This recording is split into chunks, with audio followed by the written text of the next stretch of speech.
माननीय चंद्रशेखर भाई आजाद जी को अनुरोध करता हूं कि आप इस पैंथर के बारे में और इस मूवमेंट के बारे में, आंदोलन के बारे में आप अपनी बात रखें। भाई चंद्रशेखर आजाद जी।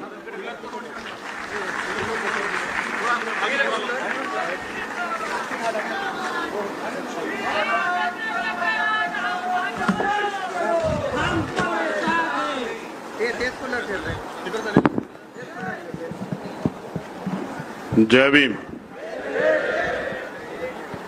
मैं अपनी बात को रखने से पहले सर्वप्रथम तो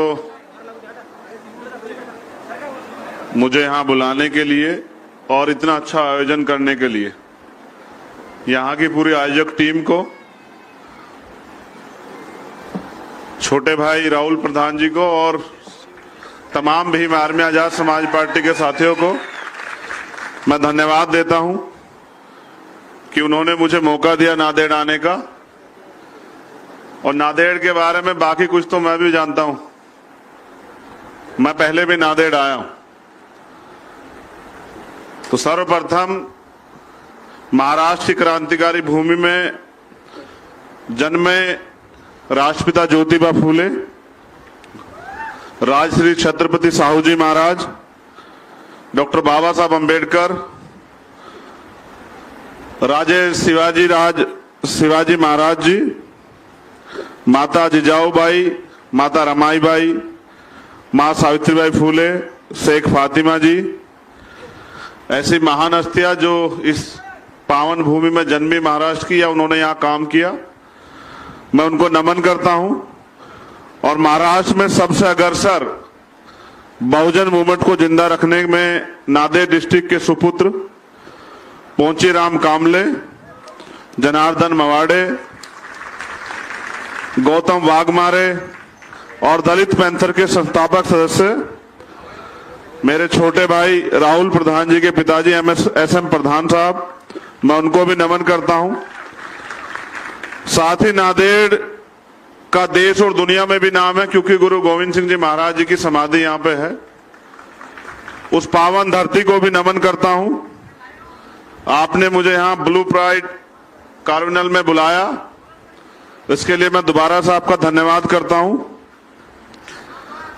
पहले 15 अक्टूबर 1966 ब्लैक पैंथर, फिर 29 मई 1972 दलित पैंथर और उसके बाद 21 जुलाई 2015 भीम आर्मी। मैं तो पैंथर के काम को ही आगे बढ़ा रहा हूं क्योंकि मुझे ये समझ आता है कि मांगने सिर्फ भीख मिलती, अधिकार छीनने पड़ते हैं और छीनने के लिए शक्ति की जरूरत होती है। आजादी से पहले राजतंत्र और आजादी के बाद लोकतंत्र में, तो लोकतंत्र में संगठन में शक्ति होती है। मैं तो उसी काम को आगे बढ़ा रहा हूं जिस काम को ब्लैक पैंथर और दलित पैंथर के हमारे सम्मानित नेताओं ने आगे बढ़ाया। पैंथर के जो नेता थे नामदेव ढसाल साहब, राजा ठाले साहब, एस एम प्रधान जी, अरुण कामले जी, जेवी पवार साहब और भाई संगारे जी, मैं उनको भी नमन करता हूं, धन्यवाद देता हूं। और अब यहां उपस्थित अंबेडकरवादी मूवमेंट, फूले साहब अंबेडकर के वंशज और उनके अनुयायी, उनके आंदोलन को आगे बढ़ाने वाले सभी सम्मानित साथियों का धन्यवाद करता हूं। आप लोग दूसरे दिन में आज हैं। मैं उत्तर प्रदेश में एक छोटा सा गांव पड़ता है, एक छोटा सा जिला सहारनपुर, उसमें गांव पड़ता है छुटमलपुर। गांव की मिट्टी में जन्मा हूं और घाट घाट का पानी पी के यहां तक पहुंचा हूं। मेरे पिताजी प्राइमरी स्कूल में हेडमास्टर थे, अध्यापक थे और उन्होंने मुझे एक ही बात सिखाई, उसको चरित्र कहते हैं। उन्होंने मुझे कहा कि जिसके पास चरित्र नहीं होता वो कभी भी बिक सकता है। अगर चरित्र है तो चाहे कीमत कुछ भी हो तो व्यक्ति बिकेगा नहीं। फिर जिनके नेतृत्व में उत्तर भारत में हमने राजनीतिक आंदोलन में जन्म लिया, मान्यवर साहब श्री काशीराम वो ये कहते हैं कि जो लोग नहीं बिकते उनकी तस्वीरें बिकती। लंबे समय तक इस भारत की धरती पे फूले साहब अम्बेडकर की विचारधारा को आगे बढ़ाने वाले आधुनिक भारत में क्रांतिकारी कहीं ना कहीं जन्म लेते रहे, और उन क्रांतिकारियों को पढ़ने के बाद ही आज मैं वहां गांव से चल के यहां आपके बीच में हूं। मैं इसके लिए बाबा साहब अम्बेडकर का भी बारंबार धन्यवाद करता हूं, क्योंकि वो थे तो हम हैं। अगर वो ना होते और अपने परिवार से आगे बढ़ के अपने करोड़ों बेटों के लिए प्रयास ना करते, करोड़ों बच्चों के लिए प्रयास ना करते, तो शायद आज हमारे तन पे अच्छे कपड़े ना होते। ये संघर्ष है, चाहे ब्लैक पैंथर की स्थापना हुई हो या दलित पैंथर की स्थापना हुई या भीम आर्मी की। जब आप देखोगे तो हुई है सबकी स्थापना अन्याय के खिलाफ। ये एक विद्रोह है, क्रांति है, और क्रांति वहीं जन्म लेती है जहां अन्याय सबसे ज्यादा होता है। महाराष्ट्र की मराठवाड़ा की धरती पे नांदेड़ ने अन्याय सहा है, और जब जब जहां जहां अन्याय होता है वहीं से क्रांति जन्म लेती है। इसलिए मैं नांदेड़ की धरती का धन्यवाद करता हूं कि उन्होंने क्रांतिकारियों को बल दिया। यहां पहुंचे साथियों, छात्र जीवन बहुत महत्वपूर्ण पक्ष होता है, क्योंकि उस समय हम कोरे कागज की तरह होते हैं। उस कोरे कागज पे जो लिख दिया जाए, उस कोरे कागज पे जो छाप दिया जाए, वो लंबे समय तक उसके ऊपर स्थापित हो जाता है, उसको पढ़ा भी जाता है, पहचाना भी जाता है। मैं ब्लैक पैंथर के बाद अगर दलित पैंथर की बात करूं तो छात्र जीवन में ही दलित पैंथर के जो अग्रणी नेता हुए, उन्होंने ये निर्णय लिया कि वो अन्याय के खिलाफ लड़ेंगे। और मैं इस बात को जिम्मेदारी से कहता हूं कि जिस समय पर उन्होंने निर्णय लिया, तो हो सकता है कि वो बहुसंख्यक रूप से एक बड़े समूह के रूप में ना हो, क्योंकि एक इतिहास ये भी कहता है कि व्यक्ति के नाम को पूजा जाता है, काम को पूजा भी नहीं जाता है। जब उन्होंने संघर्ष किया, कुछ करके दिखाया, तब शायद लोगों की समझ में आया हो कि ये नौजवान एक जुनून लेके निकले जो बदल देंगे, और वो करके भी दिखाया। आज दलित पैंथर की 50वीं सालगिरह हम लोग मना रहे हैं। अगर दलित पैंथर ने बदलाव ना किया होता तो पूरे देश में दलित पैंथर का आंदोलन ना जाता, और अगर पूरे देश में दलित पैंथर गया है तो वो उनके संघर्ष की वजह से गया है। आज भी मैं देखता हूं कि दलित पैंथर की तरह ही भीम आर्मी के लोग पूरे देश में अन्याय अत्याचार खिलाफ लड़ते हैं। मुझे बड़ी खुशी होती है जब मैं देखता हूं कि नौजवान लोग ये ब्लू प्राइड, नीला गमछा लेके गले में डालकर जब सड़कों से गुजरते और हिम्मत जुटाते, मुझे बड़ी खुशी होती। जब वो जोर जोर से जय भीम के नारे लगाते हैं तो मुझे ऐसा लगता है कि एक समय आएगा कि धरती और आसमान पे नीला नीला छाएगा, एक समय ऐसा आएगा। लेकिन मैं ये भी समझता हूं कि ये लड़ाई बड़ी आसान नहीं, क्योंकि अभी तो जो अन्याय आजादी से पहले हमने सहा हजारों साल, वही अन्याय आजादी के बाद भी, भारतीय संविधान होने के बावजूद भी हम लोग सह रहे हैं। जिस कौम को गुलामी करने की आदत पड़ जाती है, जिस समाज को पिछलग्गू बनने की आदत पड़ जाती है, जिस समाज को छूटन पे जिंदा रहने की आदत पड़ जाती है, वो समाज, जिस समाज को फ्री की आदत पड़ जाती है, वो समाज कभी क्रांति नहीं कर सकता। क्रांति के लिए चाहिए असंतोष, और असंतोष आप तब समझोगे, दर्द आप तब समझोगे जब आप समाज को परिवार मानोगे।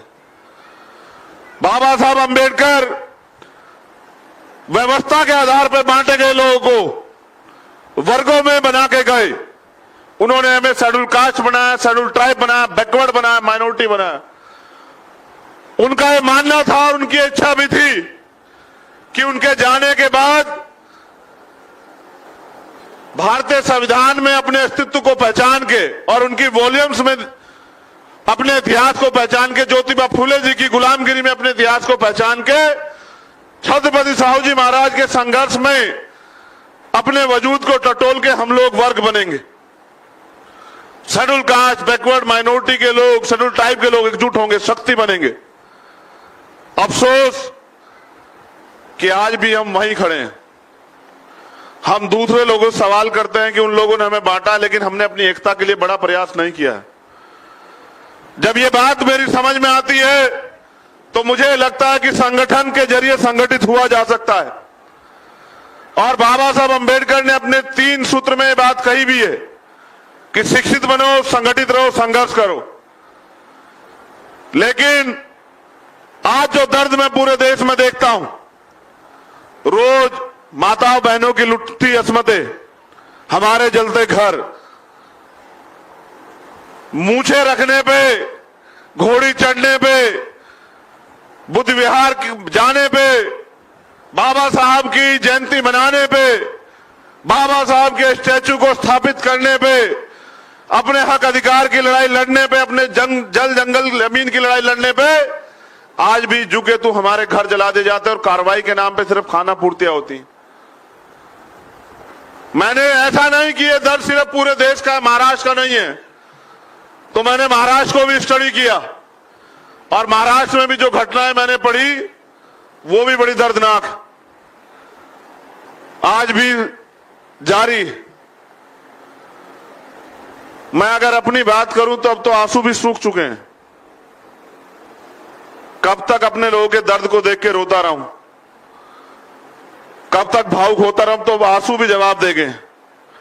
अब शरीर में आंसू नहीं, सिर्फ लहू बचा हुआ है और लहू का वो एक एक कतरा इस आंदोलन के नाम है। और जब तक जीवन है, पैंथर के इस कारवां को आगे बढ़ाने का काम हम लोग करते रहेंगे। मैं दर्द आपसे इसलिए कह रहा हूं क्योंकि अकेला कोई इस आंदोलन को आगे नहीं बढ़ा सकता। आज जरूरत है हमें अपने पैरों पे खड़े होने की और ये सोचने की कि अगर बाबा साहब अंबेडकर अपने मात्र बच्चों के बारे में सोचते, अपनी पत्नी और अपने परिवार के बारे में सोचते, तो क्या हमारी जिंदगी में कभी सवेरा हो पाता? अगर बाबा साहब अंबेडकर अपने अथक प्रयास से हमें वोट का अधिकार नहीं दिला पाते, तो क्या कोई हमारी बस्तियों में पैर रखने के लिए आता? आज जो तमाम तरह के हिंदुत्व और भाईचारे की जो लोग बात करते हैं, अगर ये वोट की ताकत आपसे छीन ली जाए तो मैं जिम्मेदारी से कहता हूं कि आज भी आपकी हालत और आपकी स्थिति उनकी नजरों में बिल्कुल वैसी है जितनी आजादी से पहले थी। मेरे आज भी उस घटना को मैं याद करके आपको बता सकता हूं कि जब गोलमेज कॉन्फ्रेंस में मदन मोहन मालवीय जी ने यह कहा कि डॉक्टर अंबेडकर आप हमारे भाई हैं, और अंग्रेजों से कहा कि भारत में कोई छुआछूत नहीं है, कोई भेदभाव नहीं है। डॉक्टर अंबेडकर बस थोड़े नाराज हैं, इस वजह से इस तरह की बातें कर रहे हैं। हम तो वहां परिवार की तरह रहते हैं, हम तो एकजुट हैं। वहीं उसी मौके पे बाबा साहब अंबेडकर ने वो जग से पानी का गिलास भर के और उसको मदन मोहन मालवीय जी के सामने किया। उन्होंने कहा अगर मालवीय जी कोई अछूतपन नहीं है, कोई भेदभाव नहीं, तो ये पानी आप पी के दिखाइए। और मालवीय जी ने इतनी हिम्मत नहीं जुटा पाए कि एक अछूत के हाथ से पानी पी लें। परिणाम अंग्रेजों को भी ये पता लगा कि डॉक्टर अंबेडकर सही कह रहे हैं। आज सच्चाई ये है कि जो संविधान में आपको अधिकार है, उसकी वजह से थोड़ा सा जो आप आरक्षण और कुछ रिसोर्स जो हमें मिले हैं, उनकी वजह से आज हम लोग थोड़े से आगे बढ़ गए हैं। वरना सच तो ये है कि जब देश आजाद हुआ तो अमीर लोग अमीर ही रहे और गरीब लोग गरीब ही रहे। और आजादी से पहले जो इस देश में व्यवस्था थी, जो ब्राह्मणिकल सोशल ऑर्डर के आधार पर सामाजिक गैर बराबरी और आर्थिक गैर बराबरी थी, उसके शिकार आज भी हम हैं। और मेरे याद है बाबा साहब अम्बेडकर ने कहा था संविधान को सौंपते हुए कि राजनीति में 1 वोट 1 वैल्यू, इस वोट के आधार पर राजनीति में तो हम लोग बराबर हो जाएंगे, लेकिन ब्राह्मणिकल सोशल ऑर्डर के आधार पर जो सामाजिक गैर बराबरी और आर्थिक गैर बराबरी आज भी कायम है, जब तक हम उसका अंत नहीं करते तो इस देश में हमारी राजनीति भी कामयाब नहीं हो पाएगी। आज आप नोटिस कीजिए, नौजवान साथियां बड़े पैमाने पर मौजूद हैं, इंटेलेक्चुअल साथियां बड़े पैमाने पर मौजूद हैं। आज देश में लोकतंत्र है ही कहां? क्या कोई गरीब का बेटा मेहनत करके आगे बढ़ सकता है? मैंने खुद उत्तर प्रदेश में चुनाव कंटेस्ट किया और उस व्यक्ति के खिलाफ कंटेस्ट किया जो उत्तर प्रदेश के सूबे का मुख्यमंत्री। जब मैंने कंटेस्ट किया तो मैंने ये देखने के लिए कंटेस्ट किया कि चुनाव होता कैसा है, लड़ाने में और लड़ने में फर्क है। मुझे एहसास हुआ कि अगर 50 लाख रुपए 1 करोड़ रुपए आपके पास नहीं तो आप चुनाव नहीं लड़ सकते हैं। तो आप ये अपने मन से सोचे कि आजाद भारत में लोकशाही है कहां? कोई गरीब का बेटा अगर कितना भी मेहनती क्यों ना हो, कितना भी संघर्षशील क्यों ना हो, कितनी भी उसके दिल में सपने क्यों ना हो, लेकिन वो लोकतंत्र में अपनी बात को रखने के लिए इतने तमाम लोगों के जो बैरिकेड्स लगा दिए गए उनको पार नहीं कर सकता है। आज भी हम लोग बाबा साहब अम्बेडकर के अनुयायी, लेकिन आज भी मीडिया, मनी, इन तमाम तरह की सुविधाओं से, रिसोर्सेस से हम लोग दूर हैं। और जिनके साथ मुकाबला है, अगर हमें पैंथर बनाना पड़ा, क्यों बनाना पड़ा? जब इस देश में कानून है, संविधान है, तो हमें क्यों बनाना पड़ा? क्यों हमें अपने लोगों की रक्षा के लिए निर्णय लेना पड़ा? उसका एकमात्र कारण यह है कि कानून बनाने की ताकत हमारे हाथ में नहीं है और कानून को लागू कराने की ताकत हमारे हाथ में नहीं। और अगर कानून को लागू कराने की ताकत हमारे पास नहीं है तो हम मात्र एक भीड़ है, और भीड़ कोई यो लड़ाई नहीं जीतती, भीड़ कभी कामयाब नहीं होती है, भीड़ हमेशा भेड़ होती है। हमें इस भेड़ की कैटेगरी से आगे निकलना पड़ेगा। मुझे आज एक तकलीफ और है, मैं उसको भी आपके सामने बयां करूंगा। यहाँ पैंथर बैठे हैं, ये रीढ़ है, इस आंदोलन की रीढ़ है जो लोग यहां बैठे हैं। बलि बकरी की दी जाती है, शेर की नहीं दी जा सकती। अगर हमें शेर बनना है तो हमें अपने महापुरुषों के जीवन संघर्ष को, उनके सिद्धांतों को, उनके जीवन को अनुसरण करना पड़ेगा, जीना पड़ेगा। बाबा साहब अम्बेडकर चाहते थे कि हम इंस्टीट्यूशन बनाएं। आज आप चेक करो, महाराष्ट्र में हो सकता है कि देश में हम पे ऐसे इंस्टीट्यूशन है कि हम अपने कमजोर बच्चों को जो है वहां पढ़ाने का काम कर सकें। जहां विरोधी लोगों ने इतने बड़े बड़े इंस्टीट्यूशन खोल के अपनी विचारधारा को वहां प्रसारित करने का काम किया, तो क्या उनके मुकाबले, उनको टक्कर देने के लिए या अपने समाज को उस लेवल पे खड़ा करने के लिए क्या हमारे पास उनसे आधे भी इंस्टीट्यूशन है?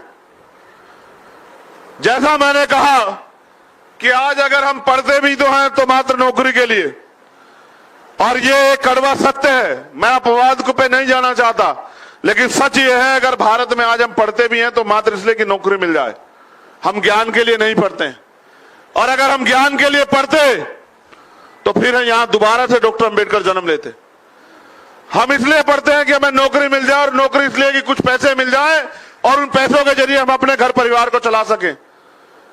कहीं से कहीं तक भी हम आंदोलन के साथ नहीं खड़े हैं। ये पूरा आंदोलन देने के लिए है। आप फूले साहब को पढ़िए, उन्होंने 18 स्कूल खोले। आज हमारे पास IAS IPS भी हैं, वो 2 स्कूल नहीं खोल पाए, कौन जिम्मेदार? उन्होंने, आज हमारे लोगों को कुर्सी ना मिले उनको अपमान लगता है, लेकिन मां सावित्रीबाई फुले अपने अपमान की परवाह न करते हुए हमें पढ़ाने का काम करती थी। ऐसे चलते हैं आंदोलन। पैंथर अगर आगे बढ़ा तो पैंथर के लोगों ने अपना खून और अपना पसीना, अपना तन मन धन उसमें झोंका। और अगर भीम आर्मी ने अपनी पहचान बनाई, मुझे गर्व है भीम आर्मी का कार्यकर्ता होने पे कि पूरी दुनिया में जाने जाने वाली टाइम्स मैगजीन में अगर भीम आर्मी का एक कार्यकर्ता जगह बनाता है तो ये भीम आर्मी की ईमानदारी, उसके संघर्ष की पहचान है। पूरी दुनिया में 200 से ज्यादा देश हैं। उन 200 से ज्यादा देश में 100 लोग, यानी कि 2 देश में से 1 व्यक्ति, और भारत के अंदर से आपका अपना खून, आपका अपना अम्बेडकरवादी छोटा भाई, आपका बड़ा भाई, आपके परिवार का साथी, अगर उसको टाइम्स मैगजीन ये कहती है कि वो भविष्य के सपनों को साकार करने के लिए तैयार हो रहे हैं, तो ये हम सबके लिए गर्व की बात है। ये मेरी अकेले की कामयाबी नहीं है, अम्बेडकरवादी मूवमेंट की कामयाबी। और वो लोग डरते हैं, वो पैंथर से भी डरते हैं, अम्बेडकरवाद से भी डरते हैं। एक झूठ वो हमें सुबह शाम सिखाते हैं कि यहां लड़ाई ब्राह्मणवाद और गांधीवाद के बीच है। वो हमारा जिक्र ही नहीं करते, उनकी आज भी आइडेंटिटी में हम लोग नहीं है। जबकि सच ये है कि आज भारत जहां खड़ा है, आज सीधी लड़ाई ब्राह्मणवाद और अम्बेडकरवाद के बीच। इतिहास गवाह है, मैं बड़ा आशावादी व्यक्ति हूं। जब मैं चला था तो मुझे पता था कि मैं नांदेड़ जरूर पहुंचूंगा, लेकिन मुझे यह भी पता है कि बाबा साहब अम्बेडकर ये कह गए कि 21वीं सदी हमारी है, और ये 21वीं सदी चल रही है। मेरे जैसे हजारों लाखों लोग देश के अंदर तैयार हो रहे हैं इन नफरत की राजनीति करने वालों के खिलाफ, और इस देश को बांटने और कमजोर करने वाले लोगों के खिलाफ। और समय समय पे वो चिंगारी जो कहीं ना कहीं तैयार हो रही है, वो शोला बनकर जवाब देगी। मैं तो चाहता हूं कि इस देश में तथागत बुद्ध के आदर्शों पे समता, समानता, बंधुत्व, भाईचारे को आगे बढ़ाया जाए। लेकिन मैं ये भी मानता हूं, तथागत बुद्ध ने भी कहा कि विचार कभी स्थायी नहीं होते, समय परिस्थिति के हिसाब से बदलते रहते हैं। तो मैं ये भी मानता हूं कि कमजोर और ताकतवर में कभी समझौता नहीं होता। आज हम कहां खड़े हैं ये भी आप नोट कीजिए। हम पे आज इंटेलेक्चुअल्स भी हैं, नौजवान भी हैं, आज हम पे पैसे वाले लोग भी हैं, आज हम पे साधन भी हैं, लेकिन हम खड़े कहां हैं? हम ज्वालामुखी के ऊपर खड़े हैं। एक तरफ ये पूरी सरकार मिलकर सरकार सिस्टम खत्म कर रही है। जब सरकार सिस्टम खत्म होगा तो आपकी जड़ खत्म हो जाएगी। आज लेटरल एंट्री हो रही है, पूरे सिस्टम को बेचा जा रहा है। कहीं ना कहीं सरकार सिस्टम खत्म करके बहुजन समाज के लोगों को गुलाम बनाने की तैयारी की जा रही है। आज इलेक्शन में पैसा पानी की तरह बहा जा रहा है, क्योंकि एक ताकत जो नागपुर से ऑपरेट होती है, वो चाहती है कि इस देश में किसी तरह से दोबारा से जो बाबा साहब अम्बेडकर के नेतृत्व में आंदोलन ने नुकसान किया, वो उसकी भरपाई। मैं समझता हूं कि ज्ञान का कोई तोड़ नहीं। अगर हमने बाबा साहब अम्बेडकर को वास्तविकता में पढ़ा है, तो हमें बाबा साहब अम्बेडकर के आदर्शों पर चलना चाहिए। और जब हम बाबा साहब की तरफ देखते हैं, तो मैं समझता हूं कि उन्होंने, जब हम उनकी किताब पढ़ते हैं क्रांति प्रतिक्रांति या एनलेशन ऑफ कास्ट, तो हम ये देखते हैं कि वो हर चीज का रास्ता बता के गए। हमें कहीं और जाने की जरूरत नहीं। हम पे ज्ञान का सागर, चाहे राजनीति हो, चाहे समाजशास्त्र हो, चाहे अर्थशास्त्र हो, हम पे ज्ञान का सागर है, शक्ति का पुंज, symbol of knowledge. Doctor Ambedkar जैसी विचारधारा और ऐसी शख्सियत जो इतिहास में अजर अमर है, ऐसी शख्सियत हमारे पास। हमें अपने महापुरुषों का अनुसरण करना चाहिए। मेरी ये भी शिकायत है कि हमने, जब मैं महाराष्ट्र आता हूं तो मैंने पिछली बार आके पूछा कि भाई महाराष्ट्र के लोग ये क्यों कहते हैं कि पुतला है, कि पुतले पे माला हार चढ़ाना है। तो उन्होंने कहा पुतला ही तो है। तो मैंने कहा इसमें गलती आपकी नहीं, हमने उनको पुतला ही बना दिया है। अगर वास्तविकता में हम उनको महापुरुष बना के उनको पूजने की जगह पढ़ने का काम करते, जैसा कि वो चाहते थे। आप बाबा साहब अम्बेडकर को पढ़ना, वो जानते थे कि ये लोग आने वाले समय मुझे पुजवाएंगे, इसलिए उन्होंने कहा कि मैं हिंदू धर्म में पैदा तो हुआ हूं लेकिन मरूंगा नहीं। हमें समझने की जरूरत है। बाबा साहब ने भी कहा कि मुझे पूजने की नहीं, पढ़ने की जरूरत है। मैं मूर्तियों में नहीं, किताबों में हूं। उन्होंने यह भी कहा कि 2 घंटी बजेगी सुबह के समय, 1 घंटी आपको मंदिर की तरफ ले जाएगी और 1 घंटी आपको स्कूल की तरफ। वो चाहते थे कि हम लोग इस देश की जरूरत बन जाएं, इस देश की नहीं दुनिया की। आप याद करो क्या चाहता, कोई चाहता था कि डॉक्टर अंबेडकर संविधान सभा में आए? मैंने तो यहां तक पढ़ा कि कुछ ताकतों ने तो ये कहा कि डॉक्टर अंबेडकर दरवाजे नहीं खिड़कियां भी बंद कर देंगे, आपको घुसने नहीं देंगे संविधान सभा में। डॉक्टर अंबेडकर ज्ञान की वजह से इस देश की जरूरत है, क्योंकि पूरी दुनिया में घूमने के बाद उनको ये पता लगा कि अगर भारत का कोई संविधान लिख सकता है तो वो डॉक्टर बाबा साहब अंबेडकर।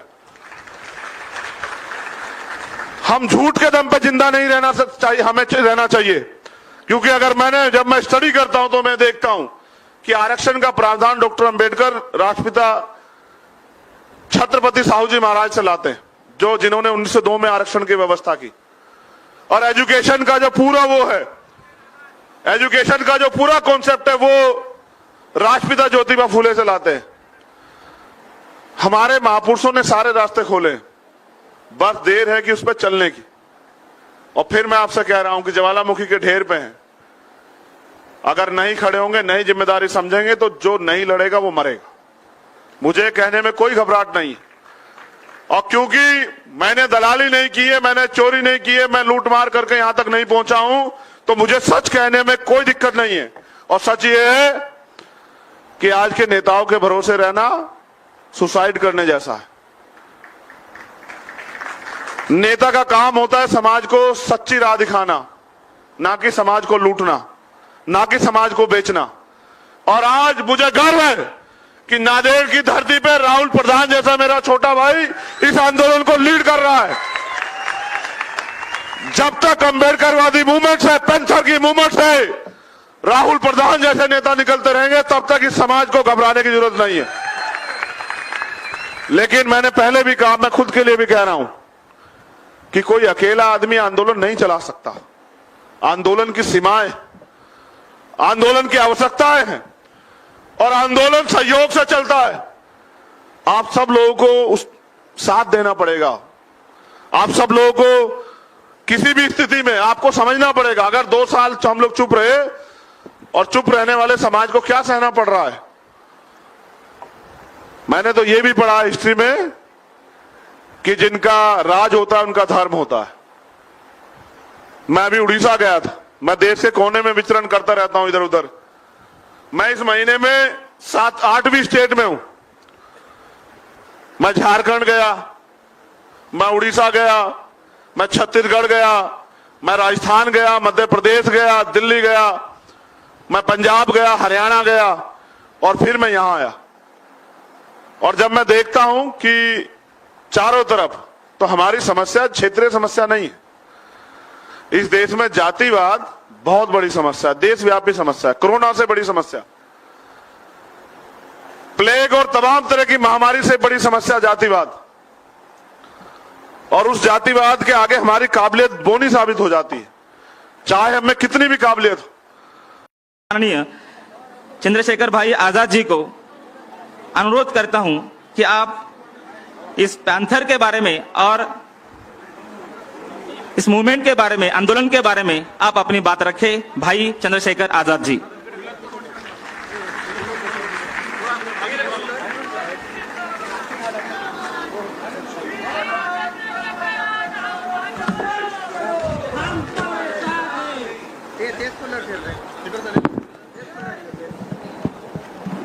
जय भीम। मैं अपनी बात को रखने से पहले सर्वप्रथम तो मुझे यहां बुलाने के लिए और इतना अच्छा आयोजन करने के लिए यहां की पूरी आयोजक टीम को,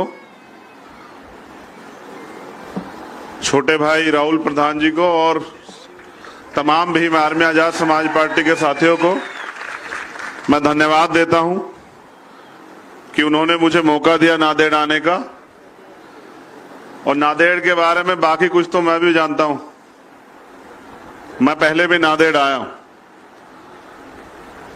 तो सर्वप्रथम महाराष्ट्र की क्रांतिकारी भूमि में जन्मे राष्ट्रपिता ज्योतिबा फूले, राजश्री छत्रपति साहू जी महाराज, डॉक्टर बाबा साहब अंबेडकर, राजे शिवाजी महाराज जी, माता जिजाऊबाई, माता रमाईबाई, मां सावित्रीबाई फूले, शेख फातिमा जी, ऐसी महान हस्तियां जो इस पावन भूमि में जन्मी महाराष्ट्र की या उन्होंने यहाँ काम किया, मैं उनको नमन करता हूं। और महाराष्ट्र में सबसे अग्रसर बहुजन मूवमेंट को जिंदा रखने में नांदेड़ डिस्ट्रिक्ट के सुपुत्र पोंचीराम कामले, जनार्दन मवाड़े, गौतम वाघमारे और दलित पैंथर के संस्थापक सदस्य मेरे छोटे भाई राहुल प्रधान जी के पिताजी एसएम प्रधान साहब, मैं उनको भी नमन करता हूं। साथ ही नांदेड़ का देश और दुनिया में भी नाम है क्योंकि गुरु गोविंद सिंह जी महाराज जी की समाधि यहां पे है। उस पावन धरती को भी नमन करता हूं। आपने मुझे यहां ब्लू प्राइड कार्निवल में बुलाया, इसके लिए मैं दोबारा से आपका धन्यवाद करता हूं। पहले 15 अक्टूबर 1966 ब्लैक पैंथर, फिर 29 मई 1972 दलित पैंथर और उसके बाद 21 जुलाई 2015 भीम आर्मी। मैं तो पैंथर के काम को ही आगे बढ़ा रहा हूं क्योंकि मुझे ये समझ आता है कि मांगने सिर्फ भीख मिलती, अधिकार छीनने पड़ते हैं और छीनने के लिए शक्ति की जरूरत होती है। आजादी से पहले राजतंत्र और आजादी के बाद लोकतंत्र में, तो लोकतंत्र में संगठन में शक्ति होती है। मैं तो उसी काम को आगे बढ़ा रहा हूं जिस काम को ब्लैक पैंथर और दलित पैंथर के हमारे सम्मानित नेताओं ने आगे बढ़ाया। पैंथर के जो नेता थे नामदेव ढसाल साहब, राजा ठाले साहब, एसएम प्रधान जी, अरुण कामले जी, जेवी पवार साहब और भाई संगारे जी, मैं उनको भी नमन करता हूं, धन्यवाद देता हूं। और अब यहां उपस्थित अंबेडकरवादी मूवमेंट, फूले साहब अंबेडकर के वंशज और उनके अनुयायी, उनके आंदोलन को आगे बढ़ाने वाले सभी सम्मानित साथियों का धन्यवाद करता हूं। आप लोग दूसरे दिन में आज हैं। मैं उत्तर प्रदेश में एक छोटा सा गांव पड़ता है, एक छोटा सा जिला सहारनपुर, उसमें एक गांव पड़ता है छुटमलपुर। गांव की मिट्टी में जन्मा हूं और घाट घाट का पानी पी के यहां तक पहुंचा हूं। मेरे पिताजी प्राइमरी स्कूल में हेडमास्टर थे, अध्यापक थे और उन्होंने मुझे एक ही बात सिखाई, उसको चरित्र कहते हैं। उन्होंने मुझे कहा कि जिसके पास चरित्र नहीं होता वो कभी भी बिक सकता है, अगर चरित्र है तो चाहे कीमत कुछ भी हो तो व्यक्ति बिकेगा नहीं। फिर जिनके नेतृत्व में उत्तर भारत में हमने राजनीतिक आंदोलन में जन्म लिया,